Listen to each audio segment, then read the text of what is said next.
And welcome to Healing for the Holidays. This is session 3. We're beginning the class and we're going to open with prayer. Actually, I would like to open with the daily word for today because it is oh so appropriate for today's lesson. So if we can close our eyes and get comfortable in our seats. And we'll call to mind the word for today is imagination. We're talking about the power of imagination. And the affirmation is, with the power of imagination, I envision new possibilities in my life. With the power of imagination, I envision new possibilities in my life. Charles Fillmore explained, imagination as the faculty of mind that images and forms the power to shape form and thought. Imagination is the power that pulls me through challenges in my life and the faculty that illumines the wisdom of God. I strengthen my imagination through simple practices that allow my thoughts to expand. Consciously thinking outside the box, I practice doing things in new and different ways. Imaginative play can be cultivated by drawing with crayons, collecting images that inspire me, and writing in a journal. Such activities release limitations and invite inspiration. With the power of imagination, I envision new possibilities and manifest them in my life. And from 1 Corinthians 14:15, I will pray with the Spirit, but I will also pray with the mind. I will sing praise with the Spirit, but I will also sing praise with the mind. So tonight, we invoke our power of imagination that forms and shapes substance. We're going to learn how our imagination works with quantum entrainment. We use unity language, we use quantum entrainment language, whatever the language is that we need to understand how more fully we are the expressions of God. Whatever language we need, we have it in our experience now. And with this power of imagination, with the power of intention, we are able to form and shape what Fillmore called substance, what Kinslow calls pure awareness, so that mighty healings can take place in our lives and the lives of everyone in our sphere of influence. So this evening we open our minds and hearts knowing that the work of God is already done, that the healing has already taken place, and we are grateful that we can participate in the expression of God in this way. For all things we are grateful, and so it is. Amen. So how is everyone? Uma, you're in the East Coast. Yeah, I'm in Washington, D.C., and it's really cold. I was going to say, you look all bundled up. Yeah, and I'm not feeling well today, so I am bundled up. Yeah. Okay. I hear a QE opportunity, and 2 of us can do that tonight. So, all right. And if Kim joins us, we'll have 3. In fact, I'm going to text her and say, QE for Uma. So, thank you. All right. Yes, we'll make time to do that for you tonight. Good. Other than that, other than not feeling well and being very cold, how has your week been? It's been great. We've been just celebrating and lots of family, lots of good food, and yeah, it's been good. So. Good. Excellent. Yeah. All right. And Mariella, how are you doing? I'm good. I'm really tired, but I'm good. All right. Well, we're going to see some zeal and enthusiasm for you tonight. Thanks. I got a weird twitch in my eye. I've been having it all afternoon.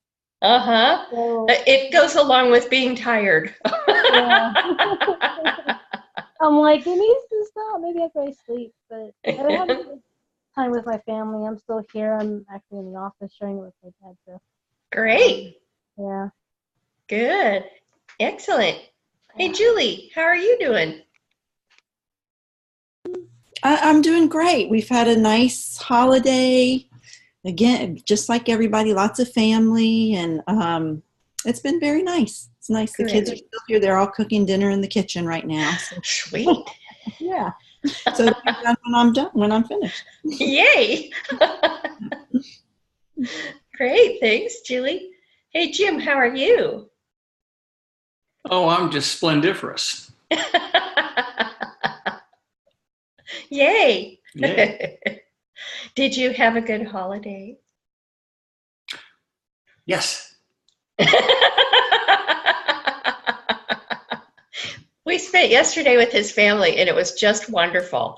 Of course, I QE'd before we went over. We had a great time. It was lovely. The conversation was fabulous. Is there anything you want to add?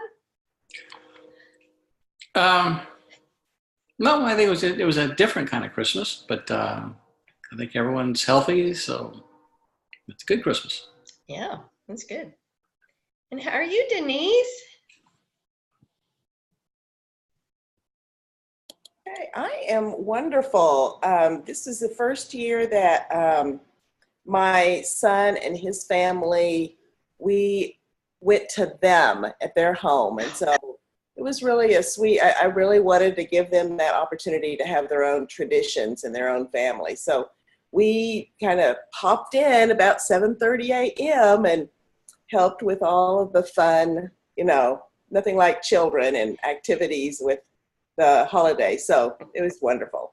Perfect. Oh, that sounds great. A new tradition is forming.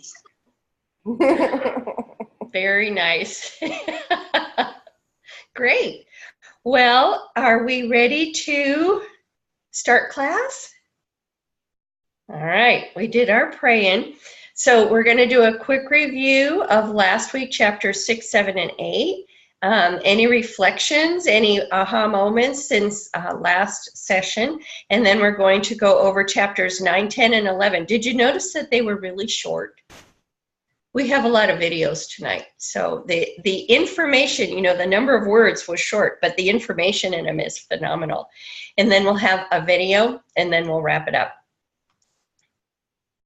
Come on, you. All right, so the review from last week, the who am I, everybody understand who we really are? Sounds a lot like unity speak, right? If we are manifestations of pure awareness, unity, or manifestations of God, right? And if you can think, if you put your Charles Fillmore hat on, as we're over here in the material model with the chair and the molecule and the atom and subatomic particle and wave, all of that, if you look at the 0-point vital force U feeling area, that's our Christ self, our highest self. It's who we are naturally. It is the essence of us. So that is who we are. This part is personality, what Fillmore called our personality self, and what you'll hear current teachers calling our ego. So ego's not bad. It is not a bad thing. It's just it is necessary for us to navigate the three-dimensional five-sensory world. We need the ego to do that. We just don't need to let it be in charge. We want our Christ self, to use Charles Fillmore terms. We want this area where that heavy black line is, we want to resonate as closely with this field as possible, this area, which is the first emanation of pure awareness. Okay, and what Fillmore called the Christ self. And then we were still reminded of watching the gap between our thoughts and paying attention like a cat watching a mouse hole. And the reason we do that, and we'll come across that in tonight's lesson also, is because we can't experience the non-experience of pure awareness with our minds. Our minds need five sensory input to make sense of the world. And if there is nothing, it discounts the nothing as worthless, and that's not where we want to go, because that's where all worth is and all value is, in that nothingness of pure awareness. So we give the mind something to do. We let it be busy while we experience the non-experience of pure awareness, and we know it by the absence of experience. And we will also become aware of you feelings that emanate from the nothingness of pure awareness. So, and we're going to practice some of that tonight as well. And then last week, we also talked about constructive interference and destructive interference, you know, the waves. And the waves are in, if we go back to the material model, the waves are in this frequency. But what we're learning is healing from pure awareness, as opposed to a lower vibration of wave form. Now, I'm not saying that energy healing isn't good. I'm not saying that at all, because I'm a Reiki practitioner and I love Reiki. And I know theta practitioners, theta healing and pranic healing, and Ayurvedic medicine, and all sorts of energetic medicines that are very valuable in our world today. And when we supplement and encourage the activity of it with pure awareness, only good can happen. So with some of the other modalities, the wave frequencies, the traditional Western medicine, even herbal and homeopathic, may encounter destructive interference to negate the whatever the wave is of the disharmony or dis-ease, and it'll leave a side effect. And so pure awareness leaves no side effect because it is not energy. Does that make sense? We're going beyond energy. Okay? And now, gone? Yes? Okay. Move along. Okay, moving along. All right. So we're going to move along, and we're going to talk about Chapter 9. So Chapter 9, the author suggests that preparing to apply QE is preparing to do nothing. Why do you think he says that? Because that's what I'm best at. Well, he certainly told a joke that his friend said it was quite fitting that he developed something where you do nothing. But what else? What else might that refer to?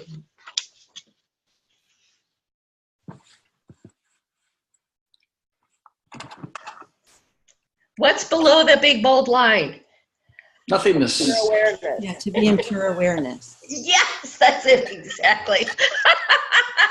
And the more you try to do and get there, the less it's going to happen. So he's very clear about doing nothing. So he said awareness can animate and prepare. It animates the physical body and prepares it for healing. So what do you think he means by awareness can animate the physical body and prepare it for healing? What does that sound like? Those of you who have read anything by Myrtle Fillmore. My thought was in training it. I mean, preparing it by bringing up the level of the physical body to pure awareness. Mm-hmm. Yeah, that's right. Because that's exactly what we're doing, right? We're allowing the physical body, the emotional body, mental, emotional, whatever it is, financial, whatever it is going on in our lives, we're allowing it to entrain to the perfection of wholeness, right? So our awareness of pure awareness allows that process to occur. Actually, it allows us to be open to the process, and then pure awareness takes over. Okay? All right. Now, he says healing comes from within in this chapter. So he said pure awareness always does the work not the initiator. So we're learning how to be the initiator of quantum entrainment, and the person receiving is the partner. The receiver is called the partner. So there's the initiator and the partner. And the initiator is not doing anything to the partner. The healing comes from within the partner. So tell me why he would say that to us. Well, isn't our whole potential is wholeness. So if we are opening up to that, that is our own divine self, then the healing begins to come forth. Right. Mm-hmm. So to use Fillmore speak, we already are the Yes. Christ. Mm-hmm. And we are allowing our physical body to resonate with the Christ of us, right? Because that's who we already are. So the healing comes from within. It doesn't come from without. It comes naturally from within. We entrain to our highest Christhood. Isn't that neat? It's fabulous. And the question I have about this is because I've just done some theta healing training, is that everything is coming from the healer to the person. And even though they say that it comes from the creator, it feels very much like they're the vessel and it's coming through them to you. And instead of where this is, I mean, I love the way you just said that it's actually, we're just holding space, kind of like our chaplain training. We're holding space for them to heal themselves. Exactly. That's exactly. Well, I have a question about that because I get it that, you know, if we were waving a wand and something were to happen, that would be us doing something to them. But if we are essentially, you know, inviting a pure awareness to make things right in the world for them, aren't we still activating something in them that wouldn't ordinarily happen without our being the initiator? What we're activating in them is the thought of possibility, but they are receptive to the greater awareness of pure awareness. But if you don't ask them about it, how do they even know? We may not physically ask, but I have to say that it's my experience that on some level, there is that communication. There is, you know, a silent prayer. I might say a silent prayer for help, and it comes. Do you know what I mean? I can't speculate for another person's action, but for example, yesterday, my husband and I placed a phone call to friends of ours, and they were in a mental, emotional disharmony, and they were saying to themselves, we should call Eileen, we should call Eileen, we should call Eileen, and Jim and Eileen called them. So there is some communication on some level that is already going on about which our conscious minds are unaware. That would be the invitation to a greater awareness of pure awareness. Does that help you, Jim? Yeah, I guess in a way. I mean, it depends on who you're trying to help. I mean, some people seem to enjoy being miserable.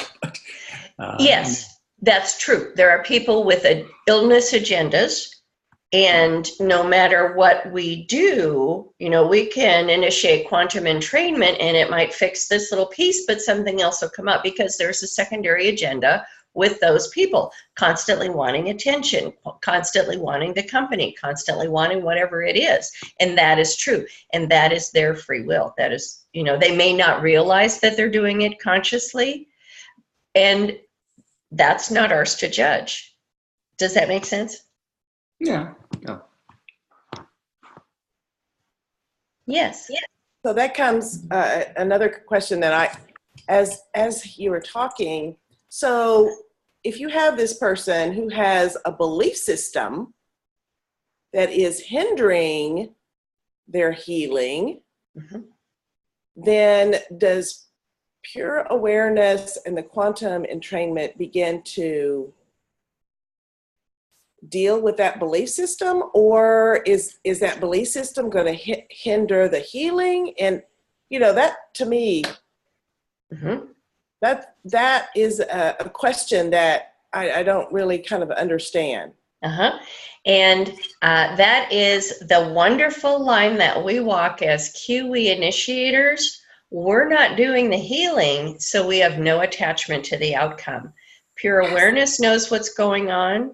Pure awareness knows what needs to be healed.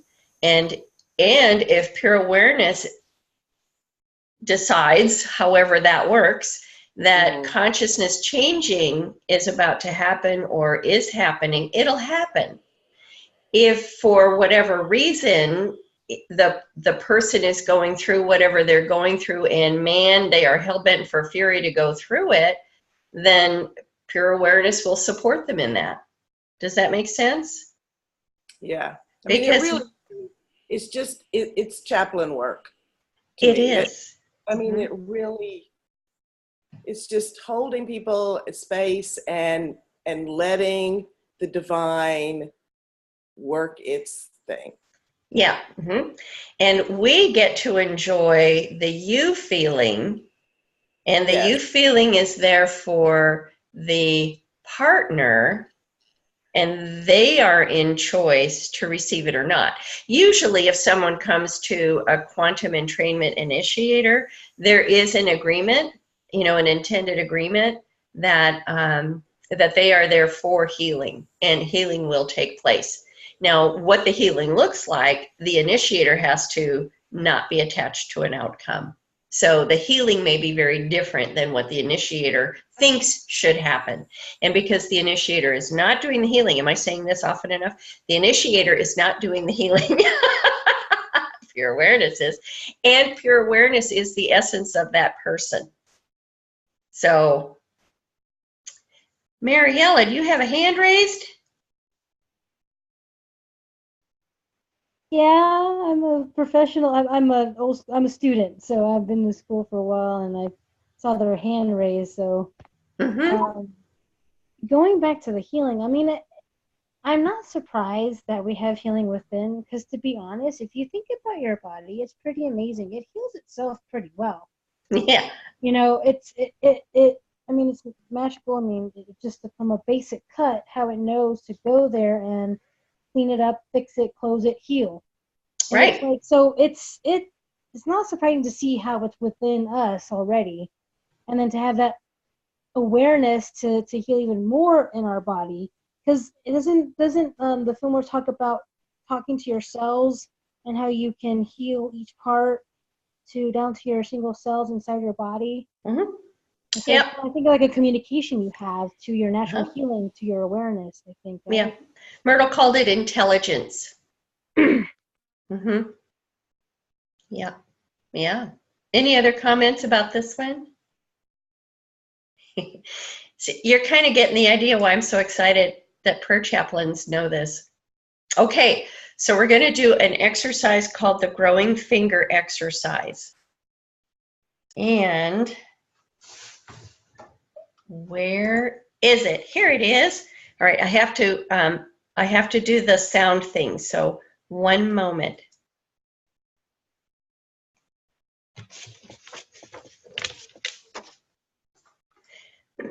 Now, in your reading, you should have done the sound exercise already, but we're going to do it as a group, and we're going to let Dr. Kinslow walk us through it. Can you hear him? Hi, I'm Dr. Frank Kinslow, developer of the Quantum Entrainment Rapid Healing Process. Quantum Entrainment, or QE, is sweeping the world today because it is an immediately effective, easily learned healing technique that's good for not only the body, but the mind. And it even works on pets. So I hope you'll spend the next few minutes with us and to learn exactly how quantum entrainment can improve your life today. Quantum entrainment is founded on our ability to become aware of pure awareness. Now, you'll have to take my word for it at this point. It's a very simple process. I've taught thousands of people this process. Nobody has failed. It's easy, it's effective, it's simple, and it can be learned by anyone who's aware. That means you. I'm going to demonstrate right now to you the power of awareness on your body. Now, take your two hands, and if you look at the bottom at your wrist, you'll see a crease on each wrist. What I'd like you to do is to take those wrists, those creases, and line them up exactly, rolling your hand in and bringing your fingers up together, just like this. Okay, go ahead and do that. Line up the two creases, roll your hands in, bring them up together. Now, as I'm looking at my hands there, my left hand, if I'm looking at the middle finger, okay, now don't move your hands once you have them there. Keep them quite still and look at your two middle fingers. On mine, you can see that the left one is longer than the right one, okay? So I have a short right finger. Look to see if one of your fingers are shorter. If they are, you're going to use, for this experiment, the short finger. If your fingers are even, you get to pick which finger you want to use, the right finger or the left finger, okay? So note how different they are, how much shorter one finger is from the other, or how perfectly even they are. Now, take your hands and put them in your lap or on the table in front of you. And I want you to look at the finger you've chosen, either the short finger or the even finger that you have chosen. Look at it, and I want you to think to yourself one time, this finger will grow longer. Now, we're going to take 1 minute, and all you're going to do is to look at that finger, to pay attention to it, to in fact be very acutely aware of that finger. So look at that finger. You've already thought that it's going to grow longer, and I'm going to time you, okay? Here we go. Just look at the finger now, and we're going to take 30 seconds to do that.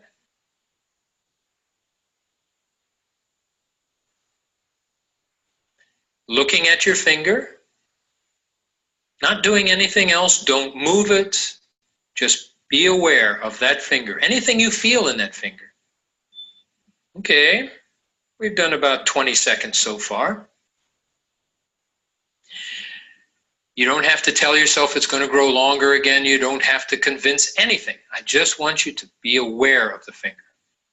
That's it. This is an awareness experiment. So that's what we're going to do. Good. We're coming along now on 40 seconds.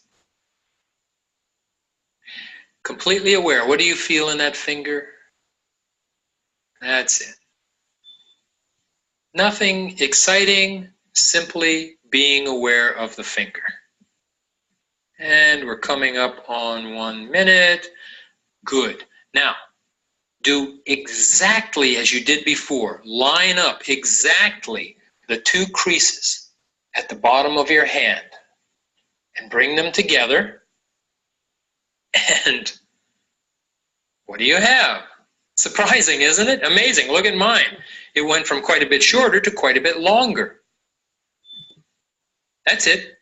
How did you feel when you first realized that finger changed like that? It's kind of awe-inspiring. It's almost magical, and yet it's not.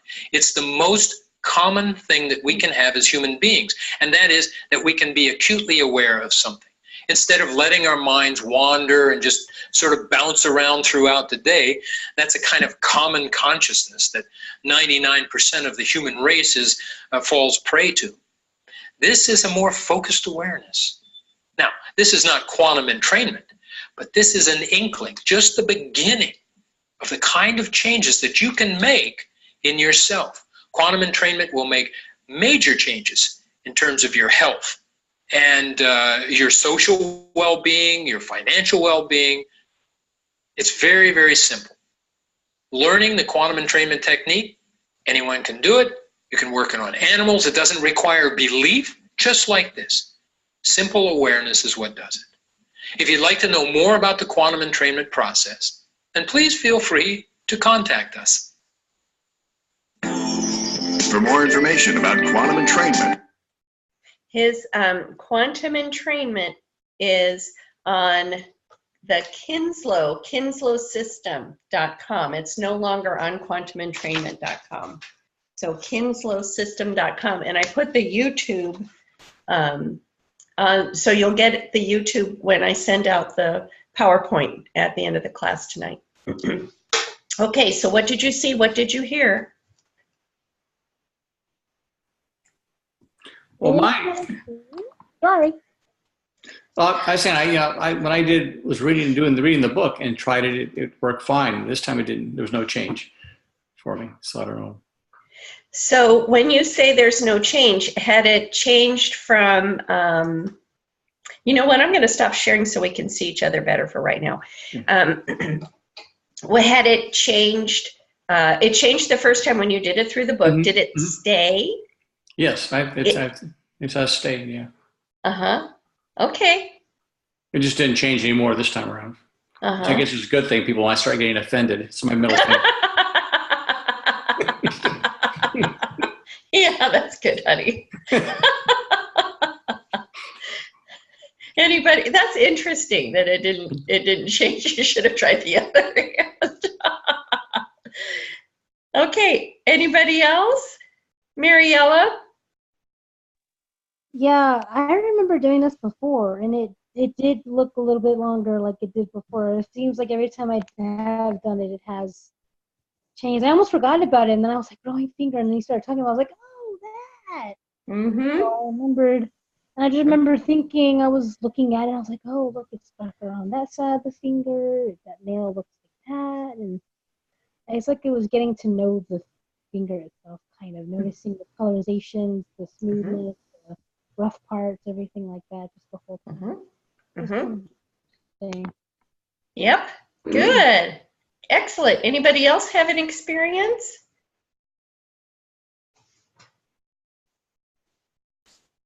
Well, I can say that I had already done it with my third finger, so I decided to do it with I have one finger that was, has kind of a jutted out, and of course it was much smaller than my other little finger. So I, did it on it, and it raised all the way up to the other one. So I'm a believer.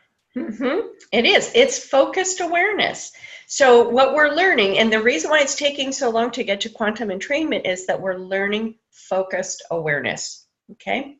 So all of these little exercises, these little tools are helping us expand our awareness so that we can become aware of the non-experience of pure awareness, experience the you feeling that comes from directly from pure awareness, so that we can invite pure awareness as a healing event within us, okay, and within others.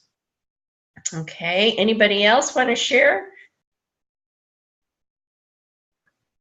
To me, it was just like this fun party trick or something. It is a fun party trick. I'm going to go show everybody this when we're done. Yeah, yeah, do. Let's say grace, but first. Yeah, before we do that.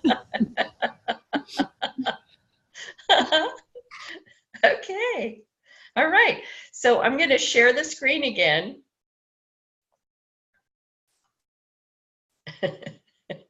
Okay, now we're coming to feelings and you feelings.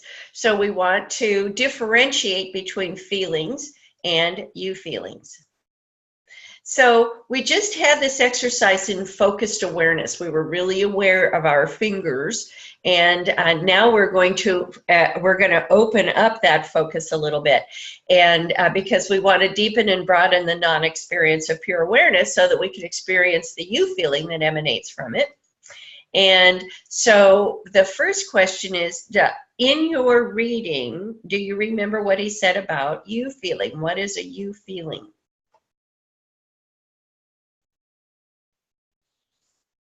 Well, it stands for euphoric feeling. So yes. And do we remember anything else that he said about it? It comes directly from pure awareness, right? That's the first thing. And if we look at how he describes you feelings, we can also call them attributes of God, right? Because love, there's a you feeling of love, there's a you feeling of joy, a you feeling of peace. And he even says that peace is the anchor you feeling, and everything else is a manifestation of that. Now, does anybody remember, those of you who read the material, and you know, if you read it, great, and if not, they're short chapters and you can get caught up real quickly. The difference between a you feeling and a regular feeling? Anybody remember that one? Well, the feelings, so the regular feelings are conditioned on external stimuli, whereas, again, the you feeling comes from the awareness. Right. And it's not the conditional on anything. Right. They just are. Yeah, that's exactly right. So we will know the difference between a feeling and a you feeling if something outside of us or a thought triggered the feeling. And, you know, the feeling could be happiness, but it was, you know, triggered by our cat Tucker patting me on the leg saying, pick me up, pick me up. That just, you know, for some reason that just makes me happy. And I pick him up, and he's just a sweet little snuggle bug when he's not being a rascal. So we have, and so I even said, when he's not being a rascal, happiness kind of goes away when he's tormenting his sister. So those are conditional feelings. You feelings are those feelings that occur spontaneously within us that are always positive, always life affirming, but had no stimulus, no reason for existing. Every once in a while, my sister Kathy and I experience a feeling of, the only way we can describe it is we got whooshed by joy. Suddenly there's this overwhelming feeling of joy. It just comes up from within. There's no reason for it. We could be walking down a hall and all of a sudden we're just experiencing joy.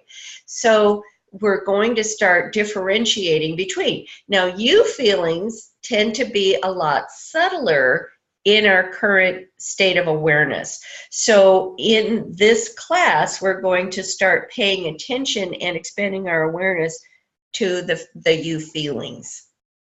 Any questions about that? Yes? Okay, so when Joe Dispenza talks about elevated feelings, yep, isn't that the same as you feelings? And so he's having kind of move into joy. So I am having a thought of the word joy or courage or wholeness, and I am pulling that up within myself. Yeah. Is that the same as the you feeling? Yeah, and we're going to start experiencing the you feelings. And it's as simple as not pulling it up. It is as simple as having our mind watch for like the gap between the thoughts and then being aware of what we're feeling. It's not pulling it up, it's becoming aware of it. Okay. Because it's there already. Yes. Yes. But yes, those are the emotions he's talking about. Okay. Yeah. Anybody else? I just love Dispenza, and there are so many parallels in these teachings. This guy's way easier to understand, and when I want the science, I go to Dispenza. So now, in this particular chapter, he talks about peace being our natural state. And he says it's our true essence. And if we look at, can you see the right side of the screen, the thought bubbles coming out of pure awareness, the you feelings coming out of pure awareness? Let's see if I can move my thing over. Can you see these bubbles? Everybody can see them? Okay. So the you feelings emanate from the nothingness of pure awareness. And the closer we are to pure awareness, like this is that bold line, that the you feeling line, if you will. This is the true nature of us, our Christ selves is here. And the closer we capture those feelings of emanating from pure awareness, the more fully and deeply we feel them. So the more aware we are of them, closer to the source, the more healing effect they have in our lives and the lives of everyone in our sphere of influence. So like those thought bubbles, the farther away we are from pure awareness and consciousness, the more distorted those feelings become. Okay? All right. Let's see, what do we have next here? Okay, peace is our natural state. So if peace is our natural state and our true essence, we want to be aware of it, especially if we know we are going to be walking into a situation that might be less than peaceful, right? So our intention would be to bring peace to the upcoming meeting, or peace to our classroom, or whatever it is.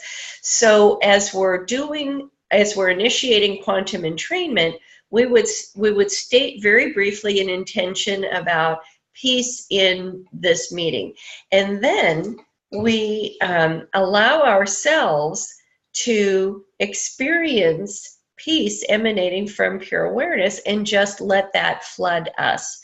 And because we had the intention fleeting, it also affects the upcoming meeting, because we are in touch with our essence and we bring our essence to the meeting. Does that make sense? Is that helpful? Okay. All right. So peace is our natural state. Now, are we in our natural state 24/7? Wouldn't it be nice if we were? And we can be. So no matter what's going on, whatever chaos or whatever disharmony is going on, we can still be that peaceful presence in that hurricane, in that chaos. So it is possible. We are practicing. Now, am I there all the time? Jim will tell you, no. But I'm getting there more often than not, more often than I had been before. So as we practice and we share with each other, and as we receive prayer requests and we initiate quantum entrainment for those for whom we pray, we are able to feel that deep peace, and we feel it more fully, and we feel it for longer periods of time. And we can get back to it when we're out of it quicker. So that's where we're going. We're going back to our natural states. So getting back to feelings and you feelings, conditional feelings, as Jim mentioned, are triggered by something external or by our thoughts and beliefs and feelings, those feelings that we have, the judgments, if you will, that we've already made about certain things. And they have opposites, he said. So if we are feeling conditional love, the opposite is hate. If we're feeling happy, the opposite is sad. So we can also identify feelings versus you feelings, because there is an opposite. And he says they're associated with the past and the future. So there's a memory associated with a feeling, a memory that triggers a feeling, and there is something about the future that is triggering a feeling. But if we're in the present moment, right here, right now, not concerned with the past or the future, we allow ourselves to experience you feeling. So we may be feeling right now out of sorts or under the weather or tired or whatever it is, but we can focus our awareness like we did with our growing finger. We can focus our awareness and allow the you feeling to emerge. It's already there. We're just allowing it to emerge. Okay, so conditional feelings, he said, are generated in the mind. Make sense? They're past or future They have opposites. They could be triggered by a memory. Somebody could say something and that person. Okay, so we had a realtor show up at our door the other day, and I had an emotional response to that guy standing in my house. And and it was not a life-affirming, blessing emotion. It was an odd emotion, an out-of-sorts emotion. And the reason is because he resembles Judge Roy Moore from Alabama. And I thought, that is interesting. The guy's not related to him. There was no political discussion at all, nothing. And just his physical appearance generated a feeling in me that was, not a you feeling.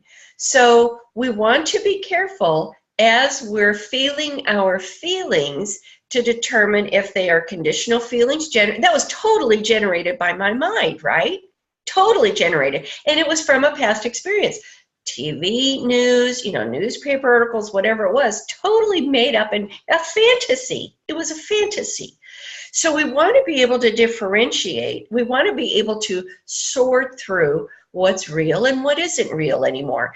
And because it was created totally in my mind and isn't part of my essence, that was an untrue feeling. I was feeling it, but it wasn't a true feeling. It wasn't a you feeling. And he also says that conditional feelings appease our ego's needs. So, I could be feeling, I could say to Jim, we're not picking that guy because I have a bad vibe about him. And, whether that's true or not, I don't know what's going to happen. But I could say that, and then I could feel very smug and self-righteous about it. Those are all conditional feelings triggered in my mind about something, and it's appeasing my need to feel self-righteous, my ego's need. Now, is it my true self's need? Is that a you feeling? Absolutely not. So am I going to stay parked in that feeling? No. I'm going to start doing some self-examination about it. What is it that's causing this? What was the trigger here? Well, it took me, I don't know, an hour or so to put my finger on what that unease was, and then I could let it go. Does that make sense? So, because we don't want to have those icky feelings. They make us sick, okay? Yes, ma'am.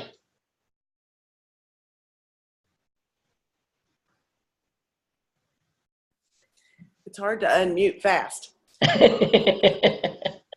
So it's interesting you said that, because I would think that there are lots of people that would think of that as an intuitive hit.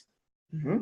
And they would think, oh, I am being told not to have this guy be my realtor, because they've gotten this negative energy that they came up with on themselves. And I just think that's interesting. As you were saying that, I thought, gosh, that would be so easy to interpret that Yep. as an intuitive connection. When I examined it and made the connection of the appearance, I knew the feeling was not an intuitive hit. I knew it was a judgment. Mm-hmm. Mm-hmm. Yeah, which is conditional. That is a very good point, and that's why self-examination is so important in this work. Mm-hmm. Yeah. Mariella, you raised your hand. Yeah, I had a recent event happen tonight with my mother. We were sitting in the living room, and I just have been tired, and she, there's been a misunderstanding for some reason between us, and I just snapped. I got irritated, and I was like, this is not how I'm feeling. And she goes, what? And I was like, I'm sorry. And I apologized after I realized, I was connecting my tiredness to my reaction. I was like, I'm sorry. We're misunderstanding each other. And I calmed down, but it was an immediate reaction to it. They're misunderstanding what I'm saying. And so I, released this feeling of aggravation. It wasn't, her fault, but yeah, it was just a boom. Yeah. And so that was a good insight to have. Yeah. Yeah. Mm-hmm. because the feelings were being generated, being triggered by something going on in your mind. You know, it really didn't have anything to do with the actual conversation. Does that make sense to everybody? That's why we want to examine, you know, what is the source? What is the external trigger that's going on here? And is it, you know, real or Memorex? So, okay. Any other questions about that? Comments? Okay. So he tells us that you feelings have no opposites, and they support infinite harmony and peace. So if we're feeling if whatever it is that we're feeling isn't supporting infinite harmony and peace, we can be pretty darn sure it's not a you feeling. All right, pretty clear. And then he talks about the primal you feeling is peace and silence and stillness, joy, bliss, unconditional love, ecstasy, awe of oneness are all manifestations of that primal you feeling of peace. I think that's just beautiful. And, you know, if you look at all of those things, silence, you know, we use the silence to talk about that step beyond meditation and that non-experience of allness. The stillness, the same thing. Joy, you know, that's an attribute of God. Bliss, unconditional love. Those are those attributes of God that we are inviting in our lives now. And this is interesting. He said, you feelings can produce conditional feelings, right? So if we're experiencing the you feeling of joy, that can cause the conditional feeling of happiness. Or if we're experiencing unconditional love, it can create the conditional feeling of love, whether it is romantic love or relationship love, parent-child love, whatever it is. So, but the opposite is not true. Oops, let me go back here for a second. The opposite is not true. Conditional feelings cannot ever produce a you feeling. Okay, everybody clear about that one? Okay, all right. And then he wants us to remember that in this chapter that we are the essence of pure awareness, that we are you feeling by our very nature. And just as the light bulb is, the light in the light bulb is white, the glass on the outside of the light bulb might be, you know, for example, he uses the example if we're angry, the glass might be red. Or if we're sad, the glass might be blue, and it looks like we're emanating red light, but we want to always see past the external, that shell, that personality self, and see the pure awareness within, because that light is within. And if that doesn't sound like unity speak, I don't know what is, right? It's unity. So as we're praying for others, as we're initiating QE for others, we hold that pure awareness is their essence, is their nature. And whatever it is that they need prayer help for or healing help for, it's just the imperfections in the glass surrounding the perfection and wholeness of them. Okay? Make sense for everybody, especially prayer chaplains? Okay. All right, so this is a very short little video, and he's answering the question, what is you feeling? And I want you to hear him say it. So here we go again with the stopping of the sharing, turning up the volume. We're going to share again. Okay, and here we go. Maybe. Ah, yes, Julia. What is a you feeling? This is a special term for something that is unique in all of creation. There's nothing like you feeling, because you feeling is both unbounded beyond anything that we can conceive, and it is within boundaries the most beautiful part of us. It's our inner essence. And so we might see you feeling as peace or joy or love or bliss or stillness. And when we experience that, or I should say, when we perceive you feeling, we're actually perceiving our inner essence. When we do that, because we are basically good, basically joyful, loving, and full of life, when we realize that within, it comes out automatically. You feeling nurtures us and helps us to express that in our outer life. So you feeling is the hub of the wheel of life. And if we forget it, if we live on the outside of the wheel, on the rim of the wheel of life, then we don't realize our true nature. We miss the joy. We miss the other half of life, the beautiful half of life. So becoming aware of you feeling really means completing ourselves as human beings.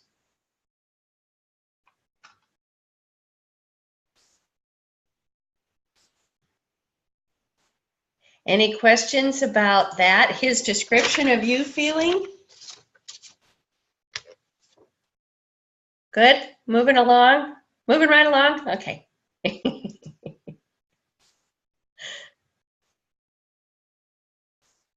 Okay, chapter 11, quantum entrainment and intention. And then after this chapter, we have another video, and then Denise and I are going to do some quantum entrainment for Uma. Okay, so you guys can see what that looks like. All right, so we're looking at the process of quantum entrainment. And he says in this chapter that the main ingredient in quantum entrainment is pure awareness. And the process entails becoming aware of pure awareness, identifying the you feeling, and then setting the intention. And so as pure awareness reflects in our minds, it creates you feelings. And then the final component then is intention. Now, do you remember the daily word for today? He says that intention gives direction to pure awareness.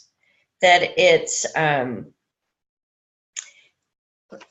me get that little section out again. When we're quoting Fillmore, and I know that the daily word can't really go into the deep metaphysical conversation about it, because it's an inspirational magazine that goes to everybody. You know, it's not just unity, you know, folks who are studying unity. It goes to a general Christian population.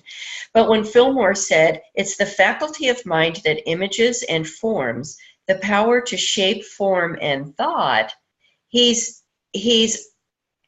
describing the process that gives direction, quantum entrainment that gives direction to pure awareness. So with our imagination, by setting the intention, our imagination is saying to pure awareness, I would like to shape and form this experience. Now we let go of the outcome about it. We let pure awareness do its thing. We let God do its thing. But using our imagination and intention, we give shape and form to substance, to divine substance, to pure awareness. Okay, so again, parallels with unity and Frank Hinslow. And when we set our intention, he gave this really cute example of going through a drive-through restaurant. Has anybody gone through a drive-up fast food restaurant? Nobody? Okay, just me. Okay, all right. So you know, we go to the menu board, and then you know you hear this, you know, place your order, and then you place your order, right? Well, the intention part of the quantum entrainment process is like placing our order. And then we drive to the pickup window, right? And as we drive to the pickup window, we're not worried if the order is going to get placed. We're fairly confident it's going to be delivered much as we requested it. And he likens this to hanging out in pure awareness, experiencing the you feeling, and just being in the bliss of the you feeling. And then we get to the window, we pay for our order, and we receive our order, and that's the results of the quantum entrainment session. So it's pretty simple, pretty straightforward. And, you know, anytime he uses a food analogy, you know, I'm all over it. But he also tells us that the quantum entrainment intention is simple, and it's usually implied. And the beauty of this is the initiator doesn't have to get bogged down in anybody's story. You don't need to know a life history. You don't need to know what the problem is. Pure awareness already knows it. There's an implied agreement and an implied intention when someone asks you for prayer. You know, and if they say, you know, I need prayer for my sinuses, or I need prayer to feel better, or I need prayer because I'm running on empty all the time. That's fine. Leave it at that. So that's the very simple intention. Or, you know, the prayer might be healing for a sprained ankle, or healing for a motorcycle spill, whatever it is. Real simple. He said, keep it brief. Don't get bogged down in the story. It's none of our business.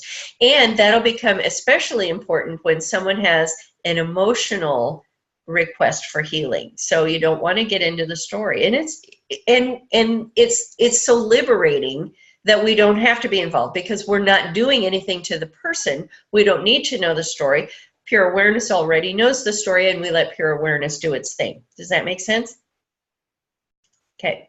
All right. Now here it is again. Initiators don't need to know the issue. So now this part, the pain, disease, chaos are not battles to be fought. I love this approach, because even Fillmore said, you know, if we're focused on fighting, we will get more fighting. If we're focused on chaos, we will get more chaos. That's why the war on cancer didn't work, and the war on poverty didn't work, and the war on, you know, whatever it is, those wars don't work to alleviate anything. Because we're focused on the war, we're focused on the battle, and we're creating more battle experiences. So what he says instead is that pain and disease and chaos are like errant children that need guidance and direction and love. And pure awareness provides that for them. So whatever is going on, whatever the illness, the disorder, the chaos, what the anguish, whatever it is, pure awareness just allows that framework, allows that blessing, allows that guidance, allows that peace to entrain that person so that they are in harmony with pure awareness. Does that make sense? I just love that perspective. So pure awareness does the work. We're not doing the work. Have I said that enough times? The initiator isn't doing the work. The initiator is hanging out in pure awareness and setting the attention. All right, so he describes QE as an invitation for pure awareness to be the honored guest in our bodies, to be the honored guest in our own bodies, to be the honored guest in the body of the person for whom we initiate quantum entrainment. Okay, isn't that a sweet way of looking at it? So this is kind of like we're not doing anything, but we're inviting pure awareness in.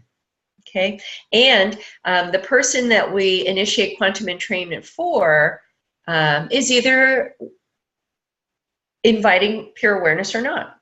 So, you know, if they have an agenda, God bless them, that's a non-invitation. Okay, and because of free will, we have to honor that.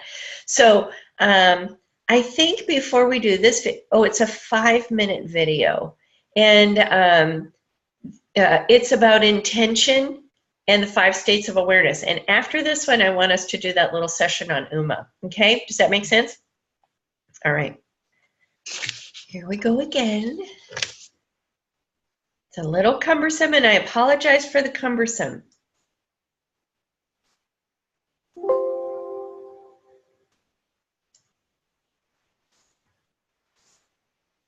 And this one might be German.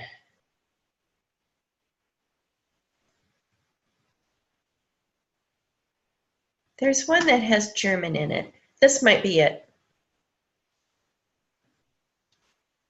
Come on, you. Here we go.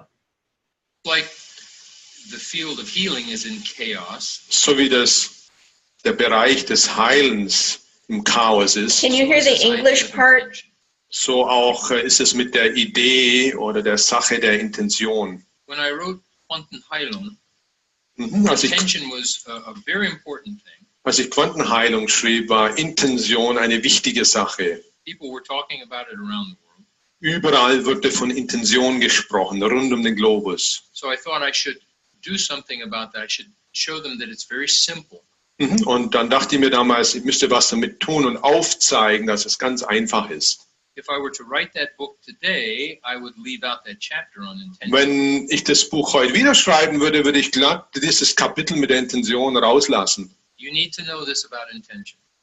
Folgendes musst du wissen in Bezug auf Intention. In quantum entrainment, the intention is implied. Das heißt, in Quantum Entrainment ist die Intention irgendwo mit drin, also impliziert. Since you are not healing, Nachdem du nicht heilst, you don't need to know what the intention is. brauchst du die Intention nicht zu kennen. And that's why you can do emotional QE without ever knowing what the problem is. Deswegen kannst du emotionales QE durchführen, ohne wissen zu müssen, was da für ein Problem vorliegt.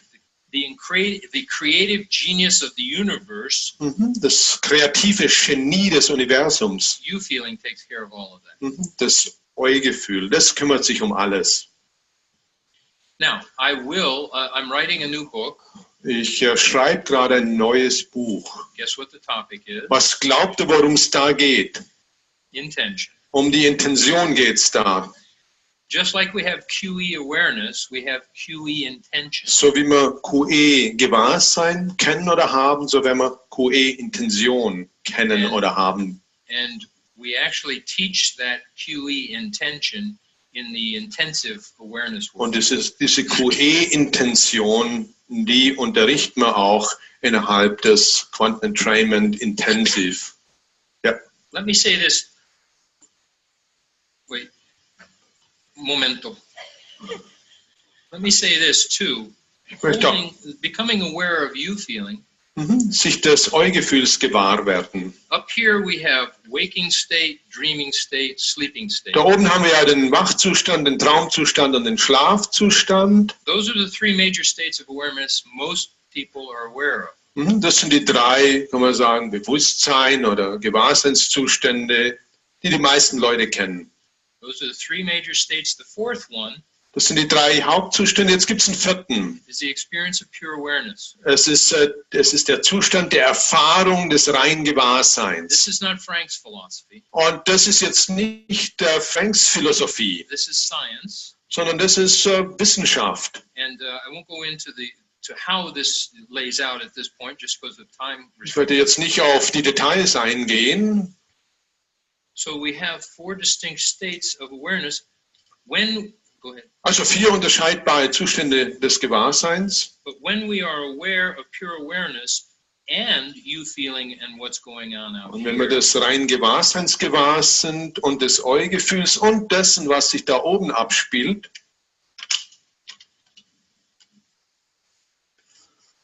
we call that QE awareness, dann nennen wir das QE-Gewahrsein or the QE state. oder den QE-Zustand. Waking state, dreaming state, sleeping state, state of pure awareness, QE state.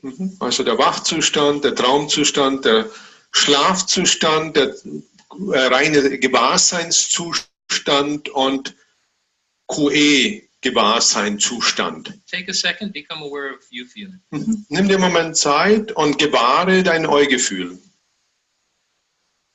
That's the fifth state of awareness. Das wäre jetzt der 5.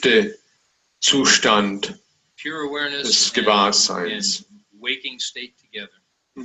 Also das reine Gewahrsein und der Wachzustand.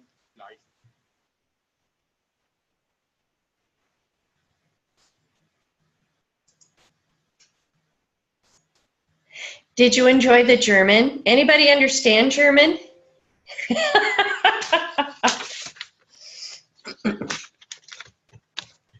I understood the un momento part. Wasn't that funny? That was cute.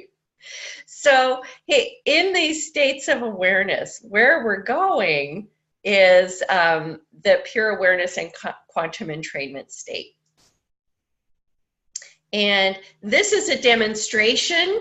He's using his wife Martina to demonstrate quantum entrainment. But let's hold on to this one for a second. And Uma, are you willing if we use you for quantum entrainment demonstration? Yes, please. Okay, so what I'd like to do is ask you a question, because what we'll see in that 2-minute video of the demonstration is that we do pre-test and post-test for the QE sessions. And so very, very briefly, give us a high-level overview of the whatever is going on. Very, very high level.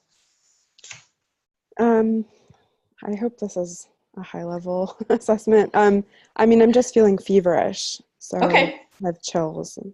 Okay, chills and fever.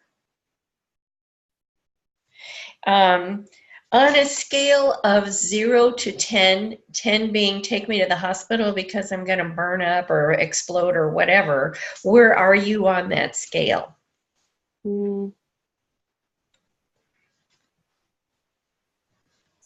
6, 5, Okay. 6, yeah. Okay. And Uma, if you closed your eyes, what color is that chills and fever? Strangely, it's red. Okay. Okay. Now, Denise and I are going to go do our thing. We're going to go play a new feeling. And we would like you to just let your thoughts wander. If you know any meditation techniques, don't do them. Don't white light yourself. Just, and those of you who are watching this, just kind of let your thoughts wander too, because we might take a minute or two for Uma. And so we're going to go do our thing, and then we'll get a little, some kind of little hit when we're done, and then we'll ask you again. Now, we don't know if, what'll happen. We don't know if you'll feel better, Oh, and there's one thing that I do need to warn you. Does everybody know what the term chemicalization means, Emily, Katie? The term chemicalization. As in chemicalization, as truth ideas, truth thoughts, truth consciousness is pouring in, all of our old gut gets stirred up and comes out in kind of many directions. And that may happen, but it's temporary, and just hang in there, okay? So if you feel really bad, just hang in there, and we're going to keep going because it'll dissipate. So we do need to do the disclaimer. All right, you ready? Just let your thoughts wander wherever they want to go, and we'll do our thing.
Uma, how are you feeling?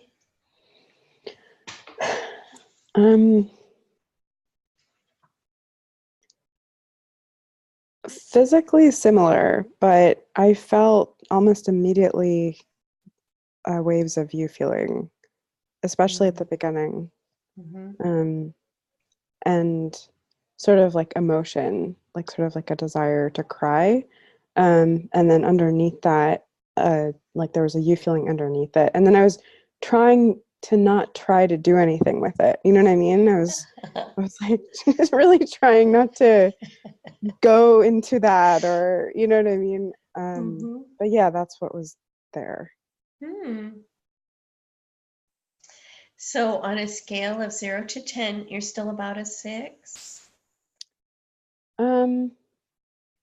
Let's say 5. Yeah. Okay, all right. And we'll check back with you in a little while, because sometimes, you know, it's right away and sometimes it takes a little while, but you'll notice over time, and usually, you know, the next 20 minutes, the next hour, the next day, there's quite a feeling change. Thank you. Yeah, you're welcome. Cool. You're welcome. Yeah. All right. Do you want to see Kinslow with Martina doing the thing? So while I was initiating QE, my nose started draining. And I went, okay, I think I'm done now. Felt really wonderful and almost hello. So I invite that for you as well, if that's what you need.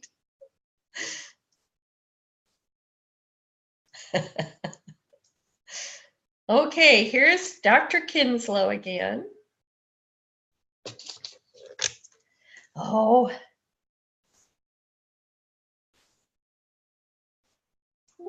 Wish there was another way to do this, an easier way. What I'd like to do now is give you a demonstration of the quantum entrainment process.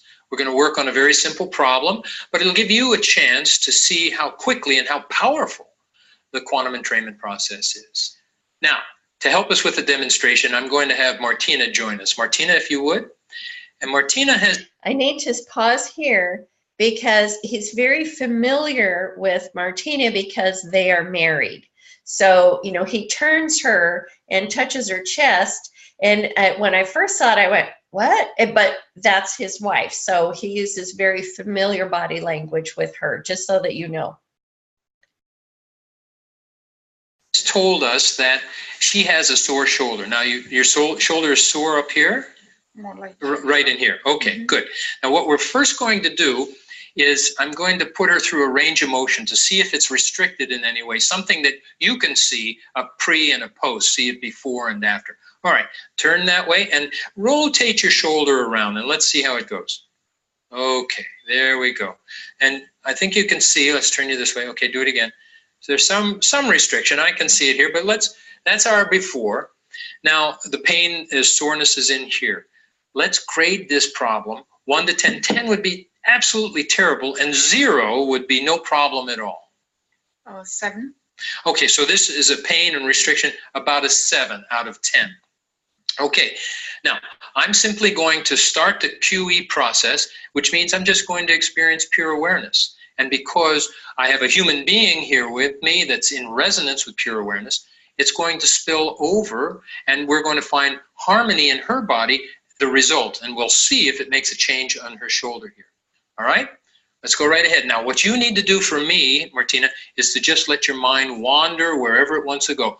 Don't help me and think in any way, and I'm just going to kind of hold you, and that's it.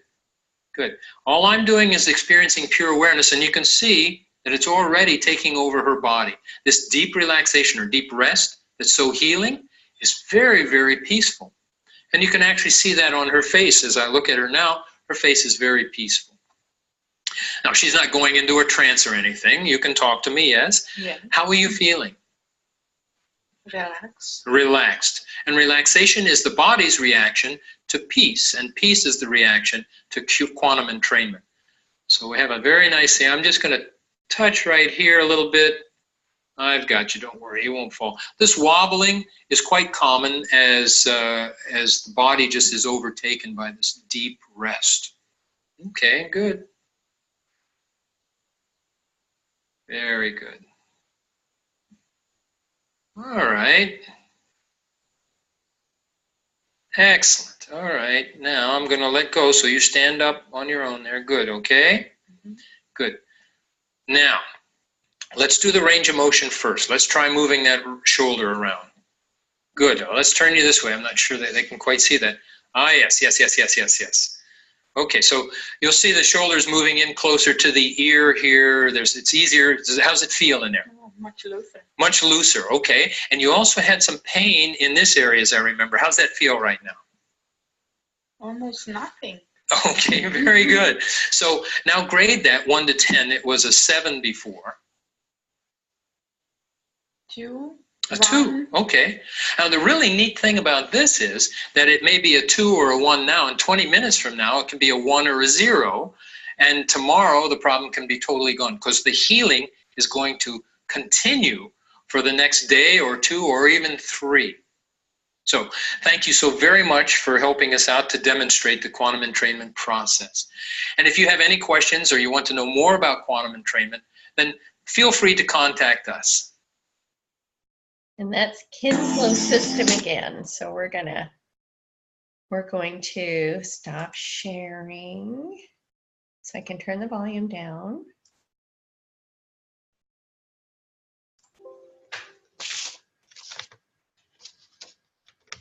Okay, what did you see? What was the experience?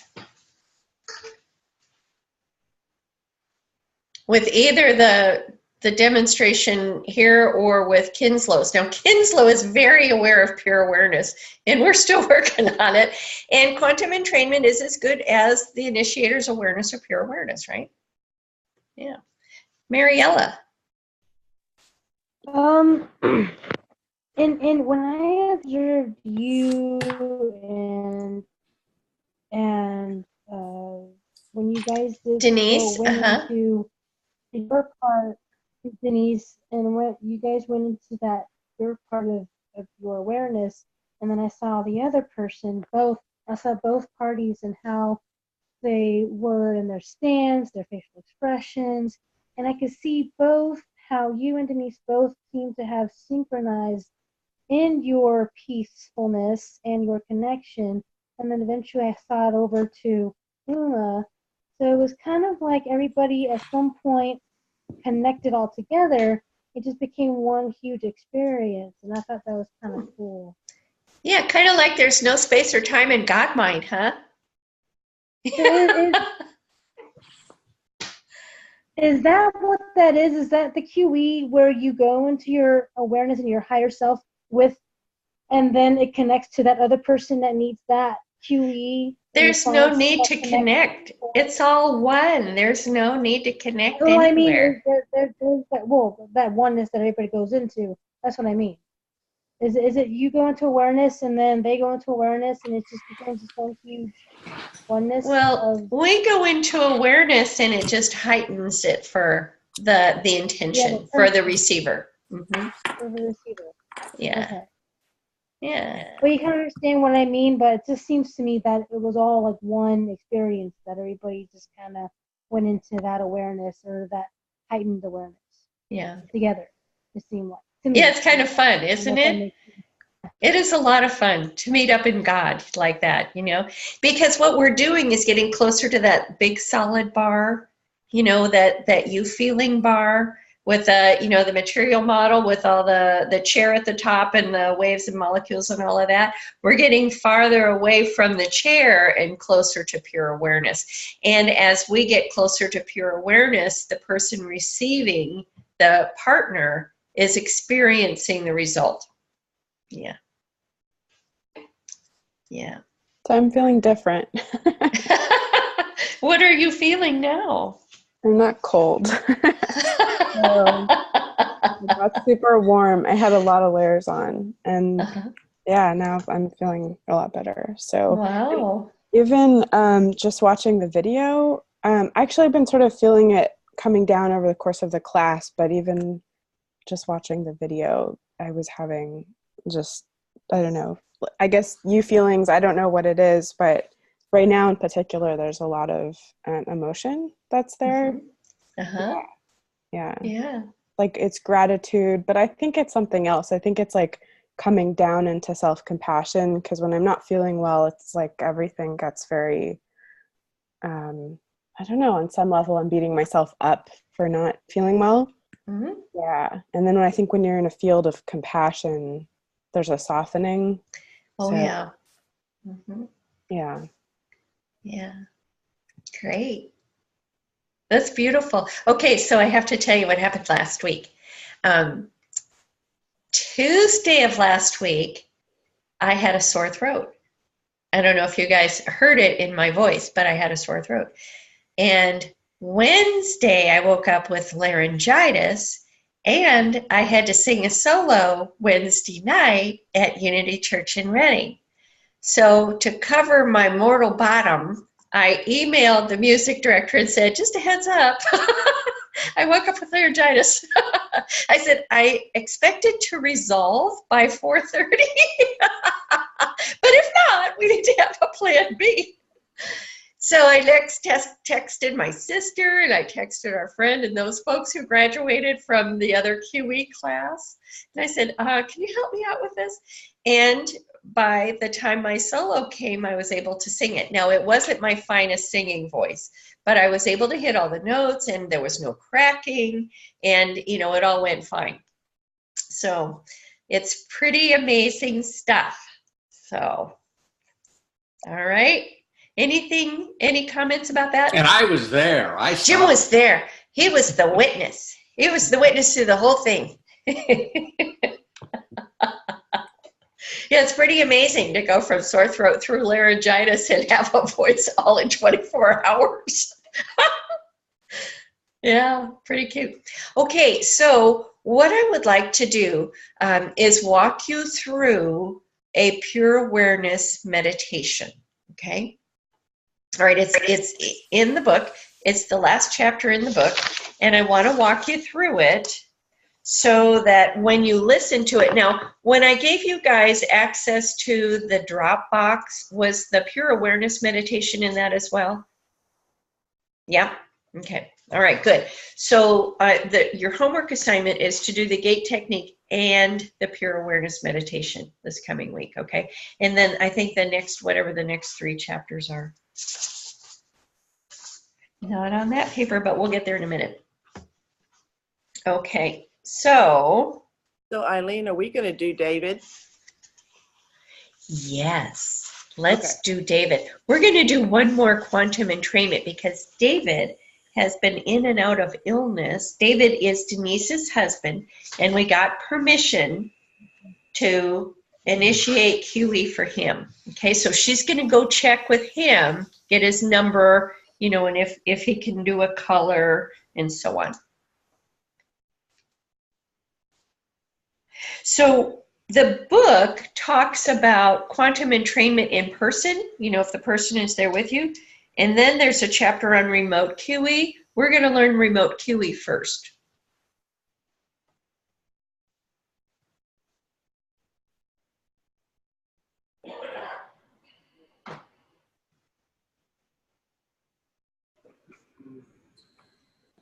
So I'm just going to put him right here, huh? Okay, that sounds great.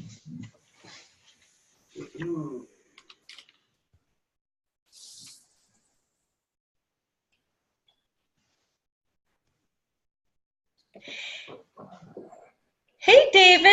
Hey, what's up? Happy belated birthday. Oh, thanks. Oh, I forgot all about that. Hey, David, is it all right if we initiate a QE session for you? Sure. Okay. Sure. Okay. What we like to do is get like a benchmark before and after. We do a pre-test and a post-test. And so a real high level, what is the most pressing thing for you right this minute?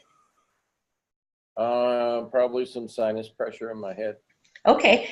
So with the sinus pressure, On a scale of 0 to 10, 0 is not an issue at all. 10 is take me to the hospital because my head's going to explode. Where are you on that range? 6. Probably a 6. Okay. And if you were to close your eyes and it gave you a color, what color would it be? Blue. Okay. All right. And is Denise going to do physical QE for you, or are we going to do remote? What do you want me to do? I can do either. Okay. Why don't you do physical QE and I'll do remote QE? Okay. All right. So David, we're going to do our thing, but we don't want you to help us. So just think, let your thoughts wander wherever they go. Don't try to pray, meditate, white light, any of it. You just let your mind do its thing. Okay. Okay. All right.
Hey, David.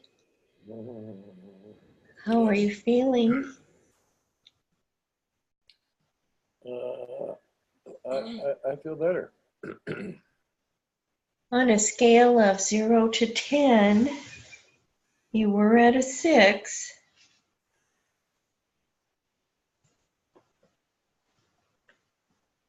Four. That's good. Has the color changed at all?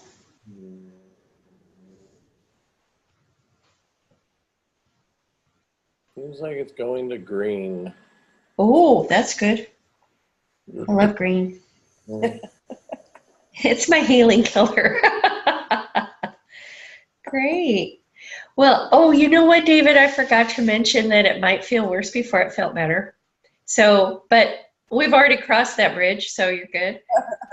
Well, it was funny because I didn't really notice any difference, and then once Denise removed her hand, my forehead didn't feel better, Wow. which I thought was interesting.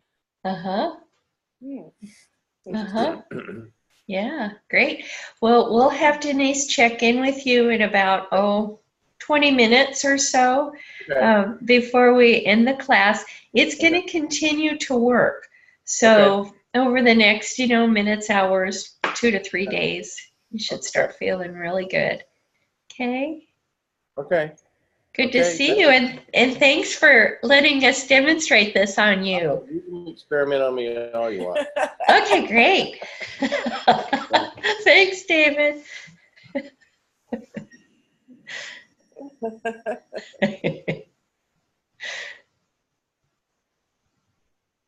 Did anybody experience anything while we were doing that?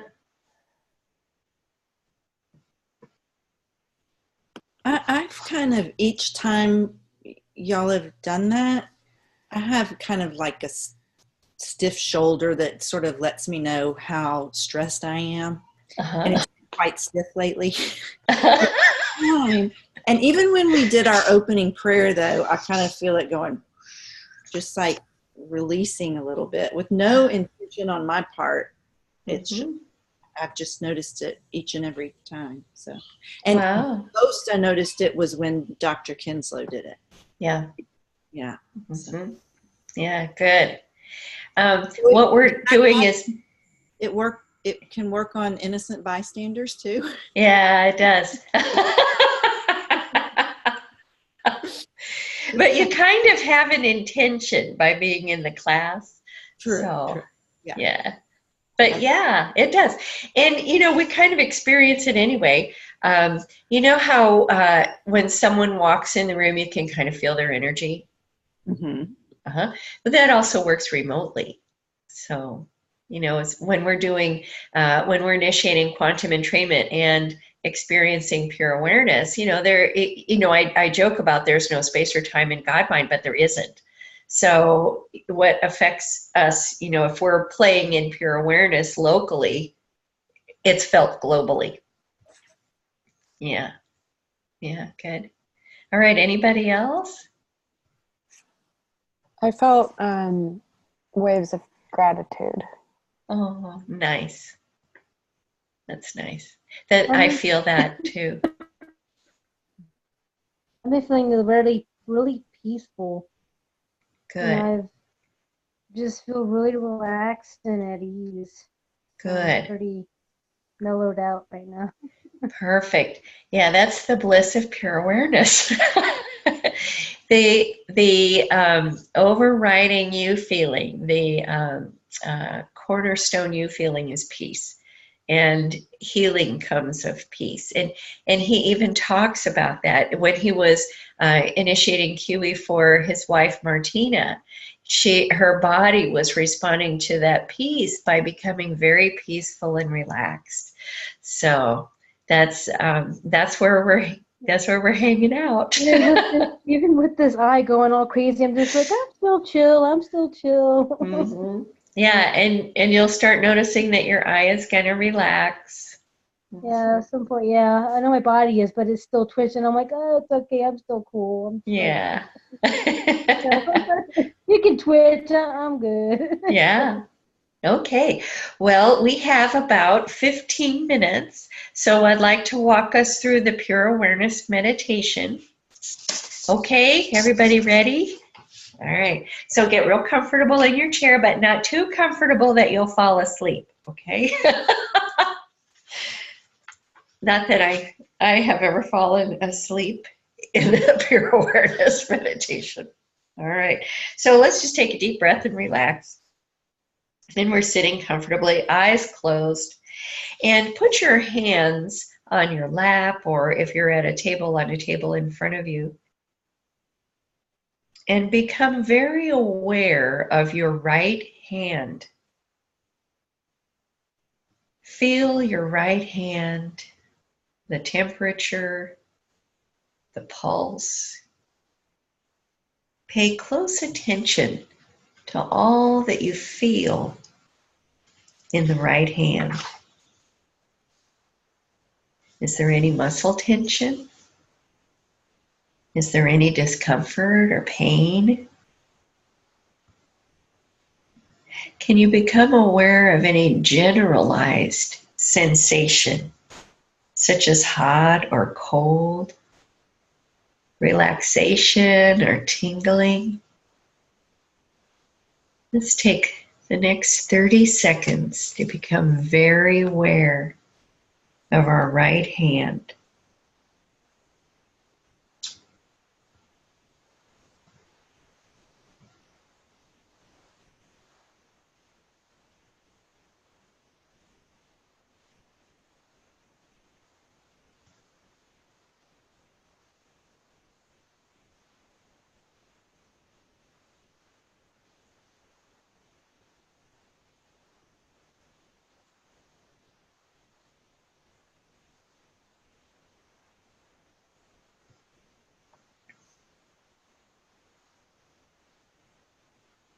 Now become aware of your left hand in exactly the same way.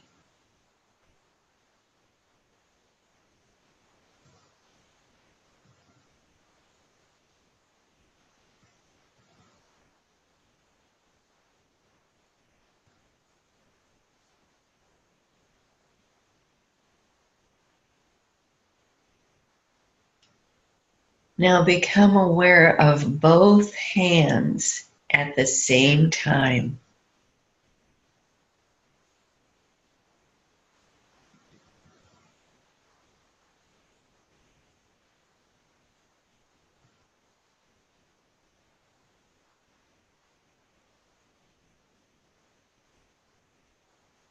Become aware of both wrists.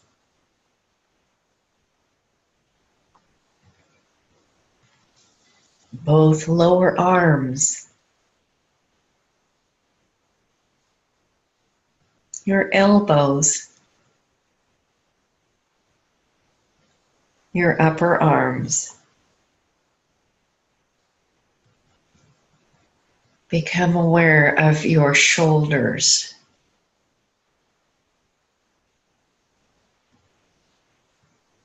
Become simultaneously aware of your arms from your fingertips to your shoulders.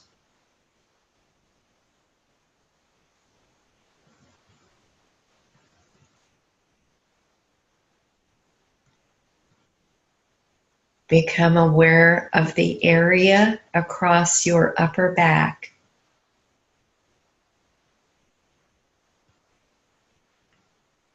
And now your middle back. And your lower back. Your whole back.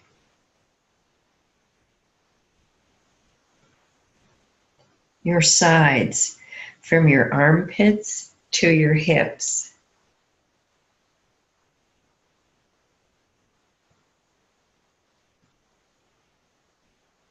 Become aware of your chest.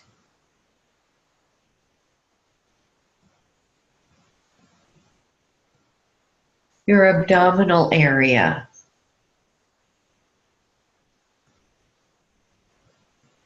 Your pelvis. Become aware of your entire pelvic region.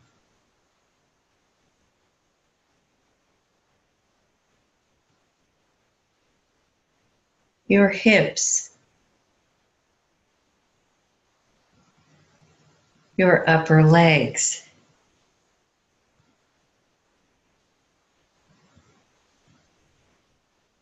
Your knees.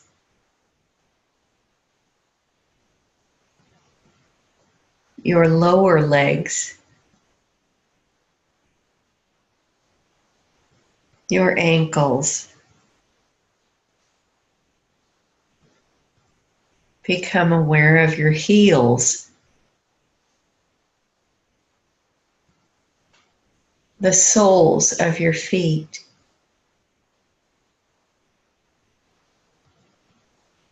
The tops of your feet.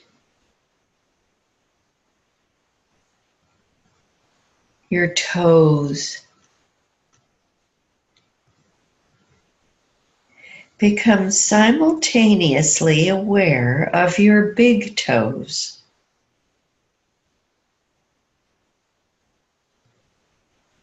Your second toes.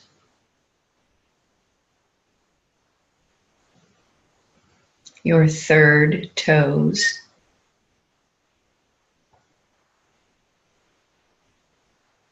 Your fourth toes. Your little toes.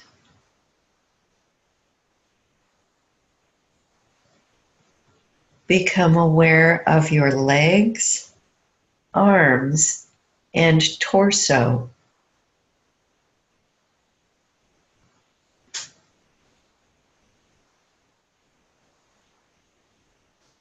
Now become aware of your neck,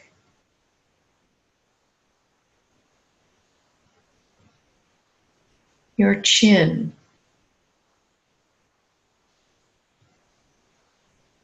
your jaw,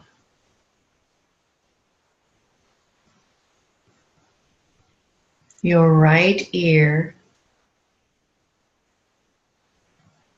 your left ear,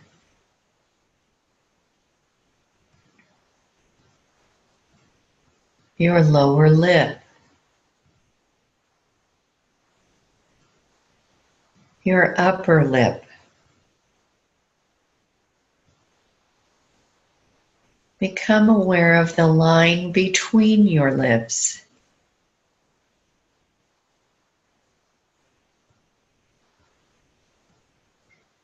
Become aware of your right nostril.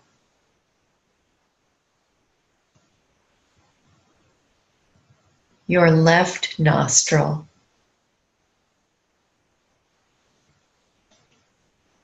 The tip of your nose.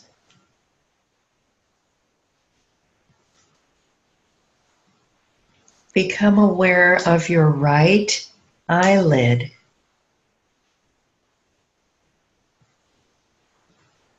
Your left eyelid.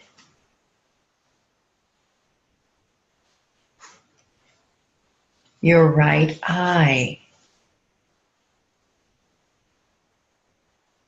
Your left eye. The muscles behind your eyes.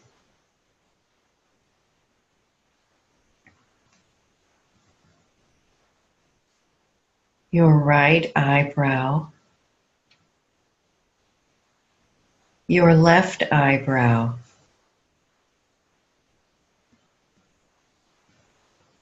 Become aware of the space between your eyebrows.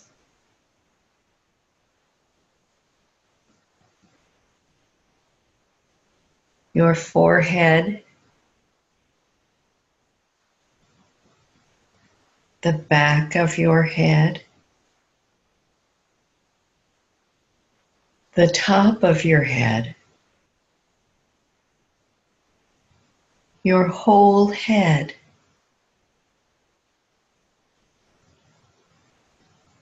Become aware of your whole body.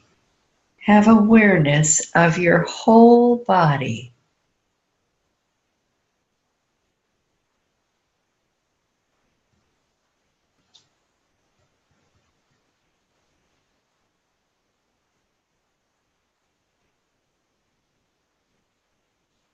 Now become aware of an area around your body, an area about 12 inches around your body, like an oval or egg surrounding your body.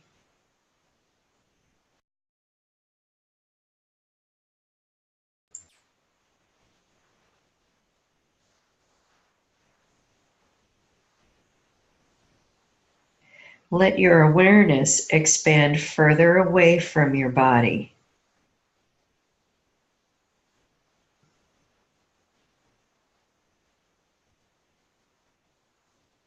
Become aware of your awareness filling the whole room.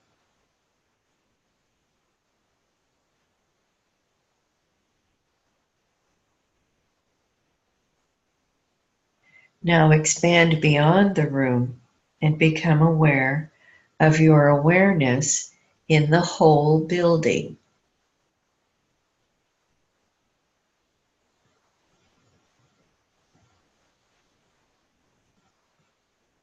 Expanding beyond the building, become aware of an area around it.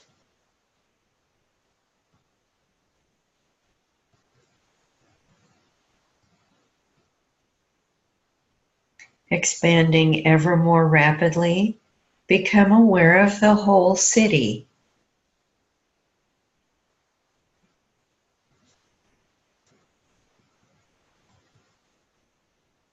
Expanding still more rapidly, become aware of the area around your city, neighboring cities, and the whole state.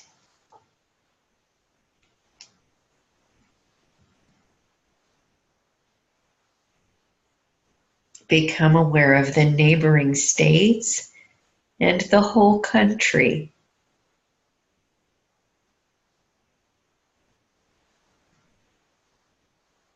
Become aware of all of North America and then of the whole Western Hemisphere.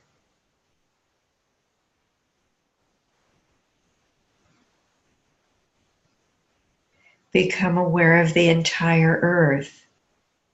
Become aware of the planet spinning silently, powerfully on its axis.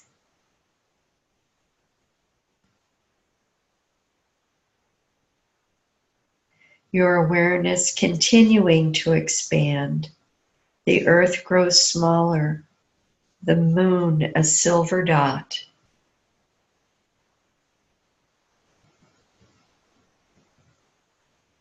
The Earth grows smaller and smaller until it is just a glistening light the size of a star in the sky.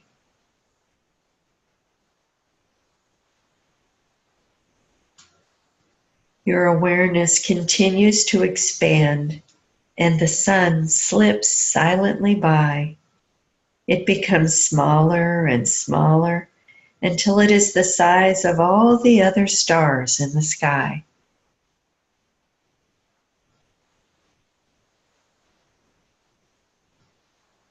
You become aware of the millions and billions and trillions of other stars filling the sky.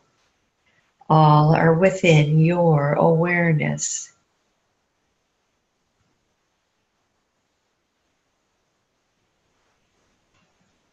Your awareness continues to expand as the stars form into the galaxy, spiraling silently, powerfully on its axis.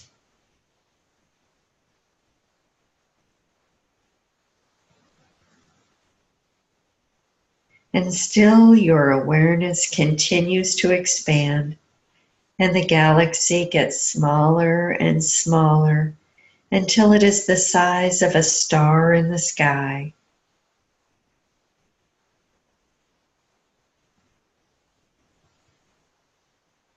It is lost among the millions and billions and trillions of other galaxies in the sky.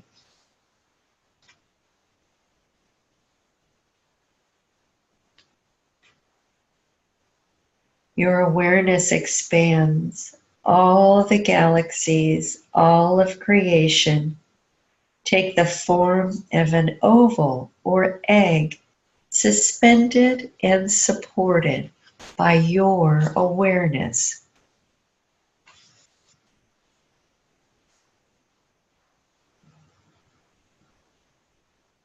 All of creation is contained in this single, glistening cosmic egg within your awareness.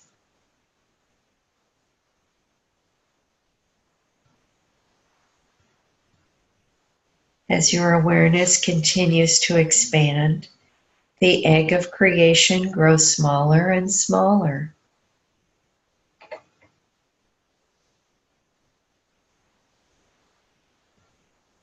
It is the size of a grapefruit. the size of an orange, the size of a lemon, the size of a pea, the size of a single glistening star in the sky.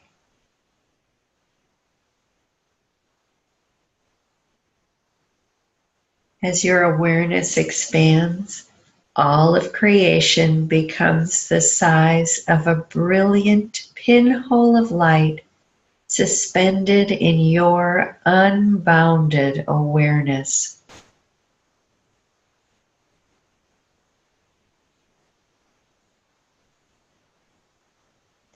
Then all of creation, that single pinhole of light, goes out.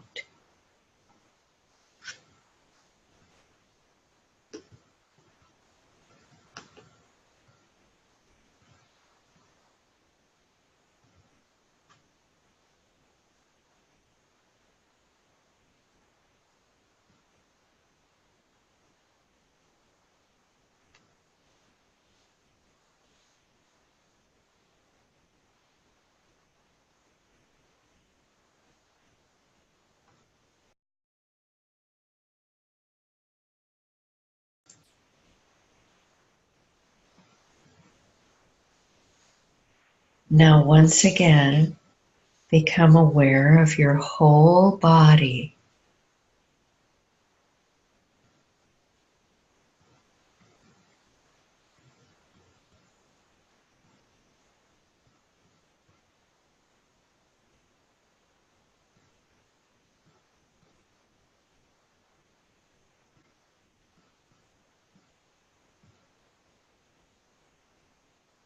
Become aware that you are sitting in this room filled with your awareness. Everything in the room is in your awareness.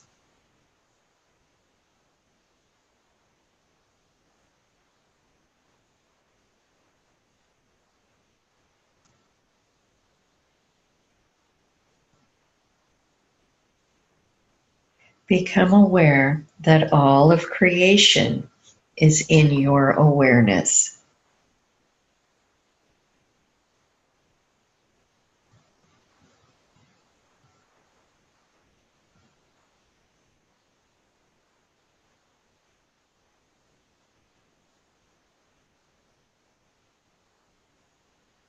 Become aware of your whole body again, sitting in your awareness.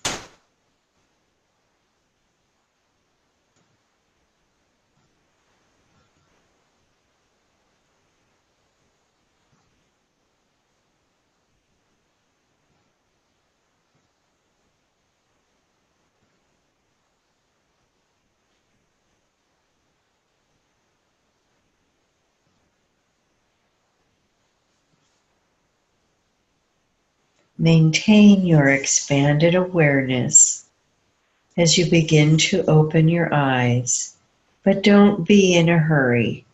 Take time to come out as your awareness fills the room.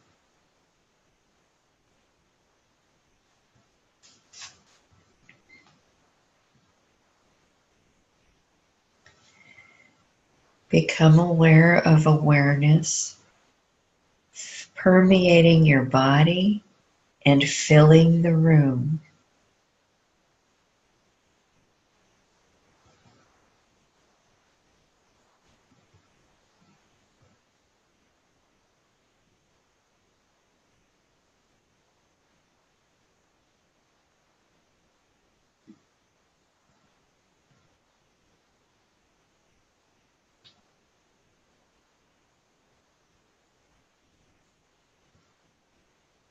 Now slowly open your eyes while you are aware that your awareness fills the room.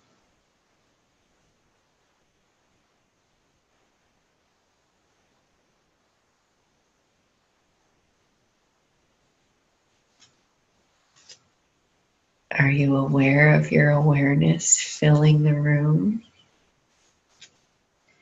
Look at any object. Are you aware of your awareness between you and the object? Your awareness has always been there. You're just becoming aware of it outside of yourself. How does it feel?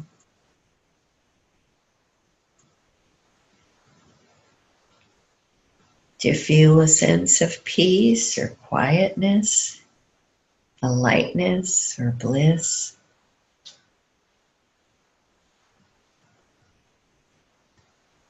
The quiet easiness that you're feeling is you feeling. It is a reflection in your mind of pure awareness. It doesn't matter if you feel it as joy or peace or stillness. It is the result of being aware of pure awareness. Are you aware of your awareness filling the room right now? It's still there. It's always there. And now you will always be aware of it whenever you want. Do it again.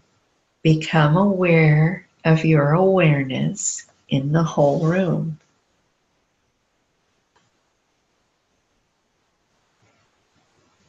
Now become aware of your awareness in your whole body.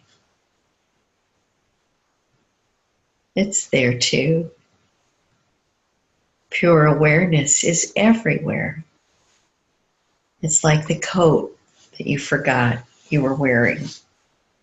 All you have to do is think about it and it's there, keeping you warm. Whenever you think about pure awareness, that is, become aware of it, you will find it waiting for you. Wherever you are, there it is. It's like a young child of a loving mother. When the child misses her mother, she only has to look around to see that mom is there, watching over her. Go ahead. Become aware of your awareness filling the whole room, your body, and all of creation.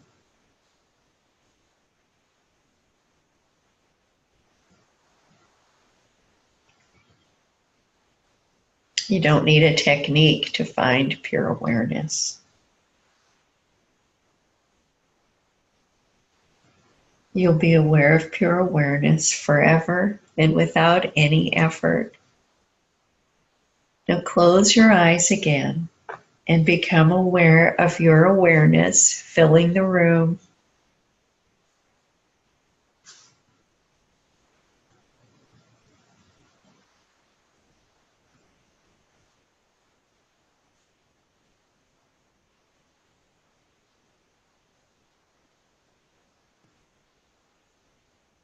Now pay attention to what you're feeling. Just identify if you're feeling peace, stillness, quiet, bliss, and so on. Find your you feeling and watch it for a while.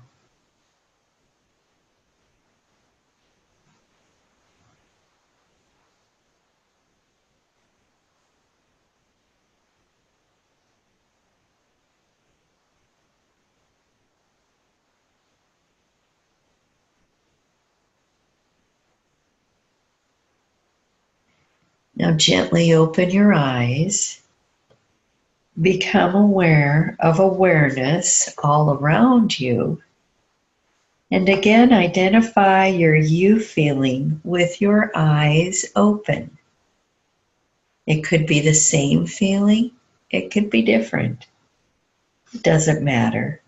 Just pay attention to what you feeling you're having right now with your eyes open.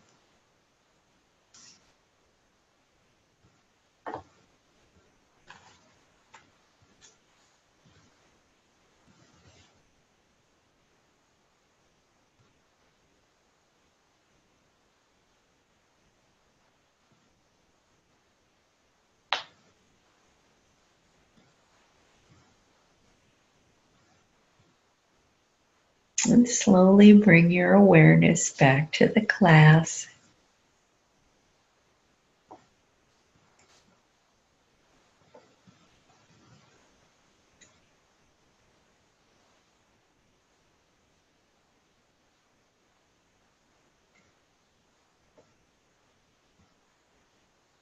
Does anyone want to share what they're feeling?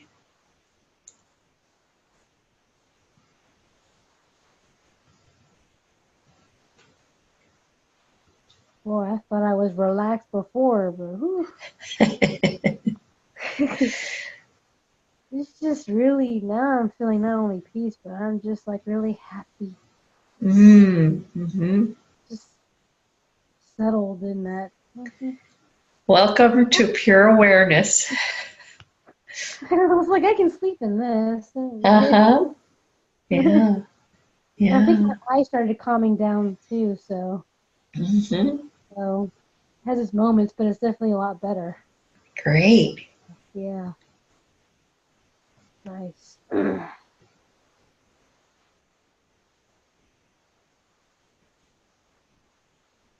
All right, anybody else?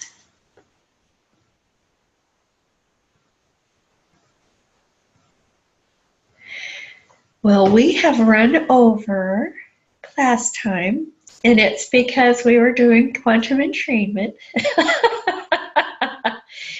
And before we pray out for the evening, is there anything that anybody wants to say about the experience? I'm feeling a lot better. So Oh, good. thank you. You're welcome.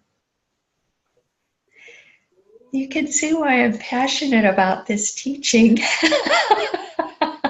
It's just like we're putting on our Myrtle Fillmore hats. It's really amazing because last week, that day, I was in a lot of emotional turmoil. You know, it was an unusual day. And then today was an unusual day because I was physically uncomfortable. And both times I didn't think that I was going to be able to switch out of what I was going through. And both times I was wrong. So, wow. yeah.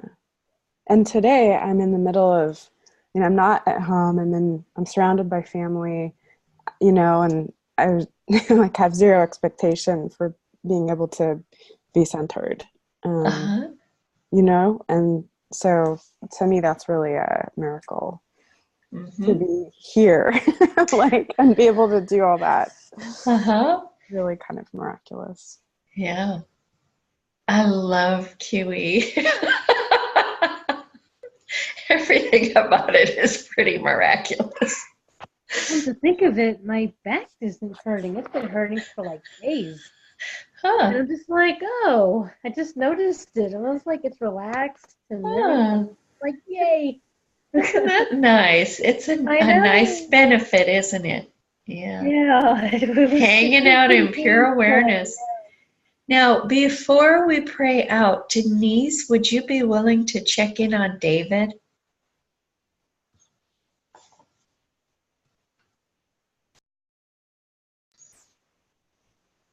I think dinner's ready. Oh, good.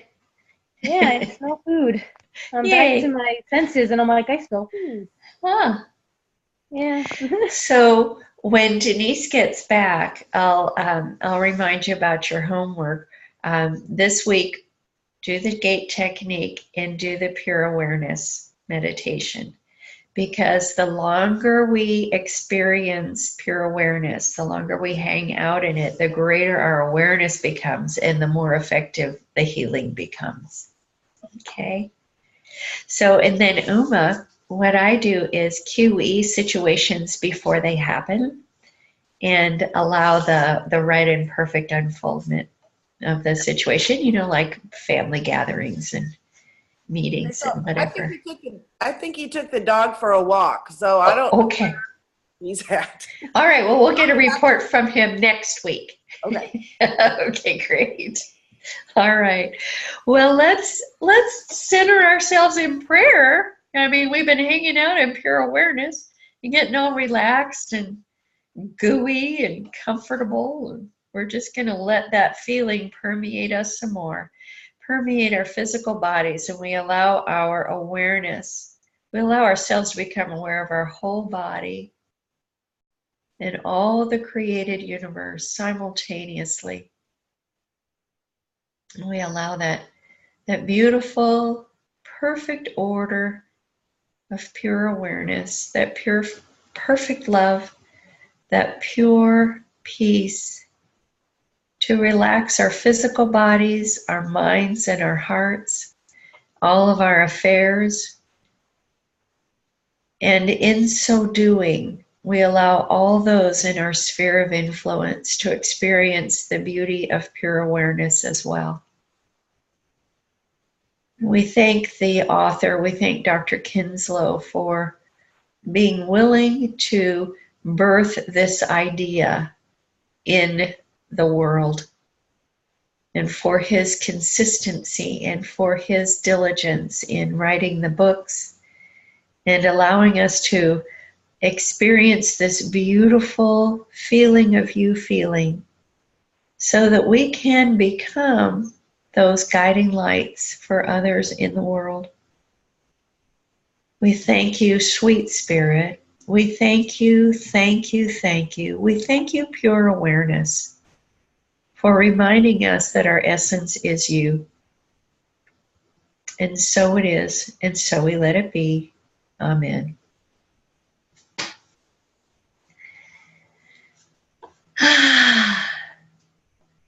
All right, everybody. Happy evening, happy week, and we'll see you next week. Thank you. Bye. Welcome. Bye. Bye-bye.